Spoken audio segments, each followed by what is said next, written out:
அபு ஹாசிம் சலமா பின் தீனார் ரஹ்மத்துல்லாஹி அலைஹி அவர்கள் கூறியதாவது, சஹல் பின் சஅத் ரலியல்லாஹு அன்ஹு அவர்கள் ஒரு பெண்மணி நபி ஸல்லல்லாஹு அலைஹி வஸல்லம் அவர்களிடம் ஓரத்தில் குஞ்சம் கட்டப்பட்ட சால்வை புர்தா ஒன்றை கொண்டு வந்தார் என்று கூறிவிட்டு, புர்தா என்றால் என்ன என்பது உங்களுக்கு தெரியுமா என்று கேட்டார்கள்.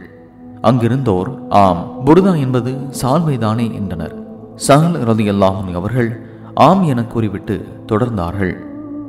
அப்பெண்மணி, நான் எனது கையாலேயே இதை நெய்திருக்கிறேன், இதை உங்களுக்கு அணிவிக்கவே நான் கொண்டு வந்தேன் என்றார்கள். அது தேவையாயிருந்ததால் நபி ஸல்லல்லாஹு அலைஹி வஸல்லம் அவர்கள் அதை பெற்றுக்கொண்டார்கள். பிறகு அவர்கள் அதை கீழாடையாக அணிந்து கொண்டு எங்களிடம் வந்தபோது ஒருவர், இது எவ்வளவு அழகாக இருக்கிறது, இதை எனக்கு நீங்கள் அணிய கொடுத்து விடுங்கள் என்று கேட்டார். உடனே அங்கிருந்தோர், நீர் செய்வது முறை என்று நபி ஸல்லல்லாஹு அலைஹி வஸல்லம் அவர்களுக்கு அது தேவைப்பட்டதால் தான் அதை அணிந்திருக்கின்றார்கள். நபி ஸல்லல்லாஹு அலைஹி வஸல்லம் அவர்கள் கேட்பவர்களுக்கு கொடுக்காமல் இருக்க மாட்டார்கள் என்று தெரிந்து கொண்டே நீர் அதை அவரிடம் கேட்டுவிட்டீரே என்று கூறினார்கள். அதற்கு அவர், அல்லாஹ்வின் மீது ஆணையாக, நான் அதை சாதாரணமாக அணிந்து கொள்வதற்காக கேட்கவில்லை, அது எனக்கு பிரேத ஆடை கஃனாகிவிட வேண்டும் என்றே கேட்டேன் என்றார்.